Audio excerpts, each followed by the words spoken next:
ce que j'ai appris en coachant 176 497 femmes. C'est pas du tout une blague, j'ai une chaîne de conseils pour femmes dans laquelle il y a plus de 176 000 abonnés en 6 ans.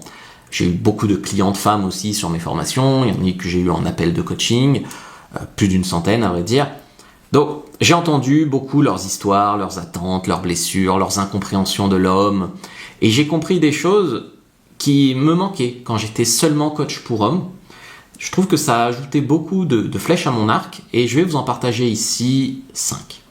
Ce que j'ai découvert, ça va vraiment retourner un peu votre cerveau, parce que souvent les hommes et les femmes pensent qu'ils sont ennemis, en fait, on va dire. Tu vois, pas du tout. Ça va changer énormément comment tu perçois les femmes avec leur ego de princesse, leur façon d'aimer qu'elles veulent que des couples, leurs fantasmes, leurs critères disproportionnés sur Tinder, etc. C'est des vérités qui vont transformer vraiment votre manière de séduire et d'être en couple. Et d'ailleurs, le dernier point que je vais te partager, c'est un point qui retourne un peu les dynamiques hommes-femmes et qui t'explique en fait que les femmes aussi ont des difficultés avec les hommes et que tu peux avoir du pouvoir sur elles. C'est juste un truc que 99% des hommes ne réalisent pas, n'utilisent pas. Et ça explique pourquoi aussi beaucoup de femmes de nos jours ont envie de rencontrer un homme comme toi, un homme correct. Tout d'abord, la première chose, ça concerne l'ego féminin. L'ego féminin, on a toujours l'impression, quand on aborde une femme, qu'elle nous prend de haut, qu'elle se la pète, qu'elle est agressive, qu'elle n'a pas envie d'être emmerdée, qu'on n'est pas son genre parce qu'elle est super exigeante, etc. Le truc qui est très différent, c'est que tu dois savoir que les femmes ont peur, elles écoutent la télé, on leur dit que les mecs c'est des harceleurs, elles ont envie de faire une belle rencontre. La plupart des femmes d'ailleurs me disent qu'elles aimeraient bien qu'un mec qui leur plaît à peu près vienne leur parler. Okay, donc ça c'est important. Le truc c'est que les femmes ont aussi souffert assez violemment. Alors je dis pas que nous on n'a pas souffert violemment, c'est-à-dire que nous quand tu arrives à 18 ans et que t'as pas eu de copine et que tu t'en prends plein la gueule, oui tu as souffert. Mais si tu veux quelque part, nous les hommes on souffre très tôt et souvent ce sont des inconnus qui nous font du mal. C'est-à-dire on prend des râteaux, mais des filles, mais bon voilà. Alors que les femmes souvent, déjà elles ont le mur qui est beaucoup plus tard. Vers 40 ans elles prennent le mur. C'est-à-dire elles sont plus fécondes, souvent elles grossissent, enfin voilà. Alors que nous, souvent, vers 40 ans, on devient plutôt plus séduisant. On n'a pas ce mur-là et on peut toujours se reproduire. Et les femmes, en fait, souvent, elles couchent avec des hommes qui s'en fichent d'elles. Oui, elles peuvent manquer de discernement aussi. C'est des hommes qui appuient sur leurs blessures. J'y reviendrai. Et donc, en fait, le truc, c'est que pour elles, le rejet est violent. Parce qu'elle était obsédée par lui, elle était sous emprise, ou elle se dirait amoureuse. Voilà, des fois c'est un manque d'expérience, elle se croit amoureuse, mais voilà. Et en fait, un homme qui les rejette alors qu'il vient de coucher avec elle comme une vieille chaussette, je pense que ça fait tout aussi mal que 10 inconnus qui te rejettent, que tu connais à peine. Voilà.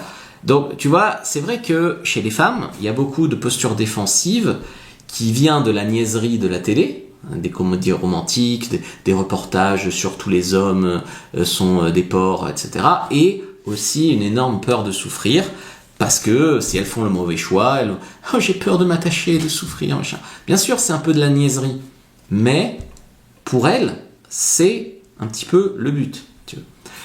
Ensuite, le point numéro 2, c'est que les femmes prennent des décisions relativement irrationnelles. Alors nous aussi, d'une certaine façon, t'as des hommes qui sont attirés par des folles et qui passent leur vie avec une nana qui est complètement folle.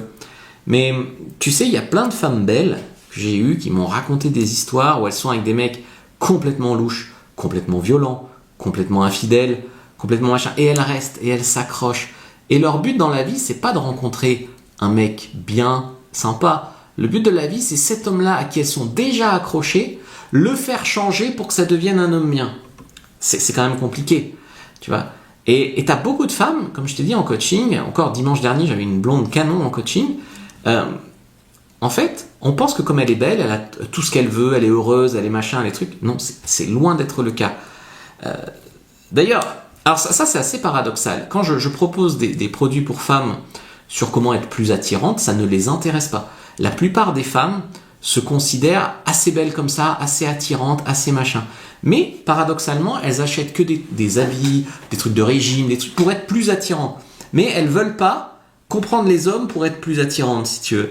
C'est-à-dire qu'elles se considèrent, beaucoup de femmes, Si tu veux, par exemple, une fois, j'avais fait une vidéo sur, je disais que les cheveux longs chez les femmes, c'était plus féminin, ça donnait plus de phéromones et ça attirait plus les hommes. J'ai eu beaucoup de réponses de nanas aux cheveux courts. Ah oui, je plais assez comme ça. Ou alors, j'ai 70 ans et je plais assez comme ça. Et même les hommes plus jeunes, et machin. Là, tout de suite, c'est je plais assez. Le problème, c'est pas que je plais assez. Le problème, c'est que je ne plais pas à cet homme-là qui me plaît. C'est toujours ça le problème. Donc nous, ça nous fait doucement rire parce que, enfin moi non, mais je veux dire, je comprends qu'un homme qui entend ça, ça le fait doucement rire parce que il se dit, déjà moi si j'avais déjà des femmes, même si qui me plaisaient qu'à moitié, je serais déjà content. Mais non, les femmes, c'est pas comme ça, tu vois. Et puis d'ailleurs, elles ne comprennent pas aussi qu'il y a plein d'hommes qui vont juste aller les voir et leur faire croire en dire qu'elles leur plaisent vraiment alors qu'elles leur plaisent juste assez pour coucher, et puis après, qui voudra rien d'autre. Parce que la femme, pour coucher avec un mec, elle a quand même besoin d'une bonne sélection. Là où nous, en fait, on couche, et puis après, souvent, la sélection, c'est pour être en couple avec elle. Donc il y a un décalage du niveau de la sélection, que les femmes ont du mal à appréhender. Elles pensent que si tu couches avec elle, c'est qu'elle te plaît vraiment. Alors que c'est pas forcément le cas, tu vois. Donc souvent, par cohérence, elles restent avec un mec parce que elles ont déjà essayé, parce qu'elles veulent le changer, parce que voilà. Ou des fois, elles ont une basse estime d'elles-mêmes. Il y a beaucoup de femmes, tu sais, qui ont vécu des choses avec des traumatismes, qui ont été agressées, violées. C'est vrai, hein, c'est pas du pipeau, hein, ça c'est. J'entends beaucoup d'histoires, mais souvent c'est pas des inconnus, tu vois, c'est pas dans un date un inconnu comme te laissent entendre les féministes. Souvent c'est au sein de leur propre famille qui a eu des abus quand elles étaient jeunes. J'entends beaucoup ça. Donc en fait, elles ont beaucoup eu, ou alors des femmes qui étaient harcelées à l'école parce qu'elles étaient un peu intello, machin, ce genre-là. Et c'est vrai aussi pour les hommes, hein, que la plupart de nos problèmes en séduction et de se projeter avec un ou une partenaire saine vient du fait qu'on a eu des traumas qui ne sont pas nettoyés quand on était enfant ou adolescent, et ça rejaillit effectivement sur ton estime de toi et donc sur ta vie amoureuse. Donc ça, j'en parle beaucoup dans ma formation sur le développement personnel, mais c'est vraiment clé que ce soit pour homme ou pour femme. Si tu te reconnais, tu peux prendre un appel avec moi, on peut en parler si tu veux. Ensuite, le couple, oui. En fait, il y a une énorme prison de verre chez les femmes. Les hommes pensent que les femmes veulent tout être en couple, que en couple. Il n'y a pas plus tard que samedi dernier, j'étais avec une nana libertine qui voulait juste coucher avec le mec qu'elle a vu sur internet. Donc c'est pas du tout être que ça. Mais il y a une énorme prison de verre en fait. C'est-à-dire que la plupart des femmes sont pas libertines d'ailleurs, elles n'ont pas beaucoup d'expérience et elles se limitent elles-mêmes. C'est-à-dire que toi et moi on sait qu'une nana, même pas terrible, elle sort ou elle se met sur Tinder et elle a 50 opportunités au-dessus de son niveau à elle. Okay, mais la plupart n'en profitent pas parce que je ne suis pas comme ça, il en veut qu'à mon cul. Si elle rencontre un mec, même si le mec la traite mal et qu'elle a couché avec lui, elle va souvent s'interdire de coucher avec les autres, même si c'est des mecs bien qui la traitent bien. Parce que je ne couche pas avec plusieurs mecs à la fois, ma dernière relation m'a tellement dégoûté que des fois t'as des femmes hyper canons qui n'ont pas couché avec un mec depuis 6 mois ou 1 an. Et toi tu crois que pour les femmes c'est hyper facile. Et quand j'écoute les femmes au téléphone, hein, qui me racontent c'est rarement pognon, muscle, hein, les critères. Hein. Les critères, c'est un mec qui dégage quelque chose, qui est pas mal pour son âge, parce que j'ai beaucoup de clientes de plus de 40 ans. C'est un mec qui prend soin de lui, c'est un mec qui a un job intéressant, qui est intelligent, qui a une conversation intéressante. C'est plutôt ça qui revient. Il faut qu'on comprenne en fait, et si tu veux progresser, tu dois comprendre déjà sur quels critères elle te sélectionne vraiment. Donc si tu en es encore à la taille, les muscles et l'argent, ben, tu te plantes vraiment. Et puis ensuite les difficultés qu'elles peuvent avoir. Parce que si tu comprends leurs difficultés, ben, tu peux les contourner et tirer ton épingle du jeu. Elles ont des difficultés autres que nous en amour, mais elles en ont. Notamment, par exemple, les hommes ont des problèmes en sexualité d'érection. Les femmes ont beaucoup un problème de lâcher prise. Donc, elles ont des problèmes dans d'autres domaines, à d'autres moments, mais je dirais que les hommes et les femmes ont tous les deux des problèmes qui ne se comprennent pas les uns les autres, qui est un énorme fossé, un fossé dans lequel beaucoup en viennent à se détester. Il y a beaucoup d'hommes qui ont beaucoup de rancœur envers les femmes. Le point numéro 4, c'est que le sexe les intéresse. Il y a beaucoup de femmes, tu sais, le produit qu'elles m'achètent le plus, c'est le guide de la bonne amante. La plupart des femmes veulent se former en sexualité. Alors très souvent, tu verras, c'est parce que elles pensent qu'elles n'ont pas été assez bonnes au lit avec le mec avec qui elles ont couché, qui les a pas rappelées. Et des fois c'est le cas d'ailleurs.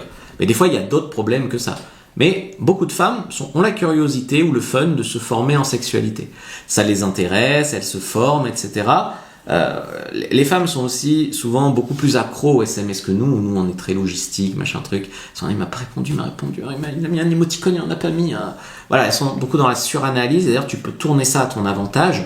J'en parlais dans la formation Obsession programmée, comment rendre une femme complètement folle de toi. En fait, en coachant plus de 176 000 femmes, j'ai compris une chose, c'est que, tu sais, au début, je voulais faire une chaîne dans laquelle j'expliquais cash aux nanas que c'est simple, voilà, les mecs c'est ça, et puis faites pas chier.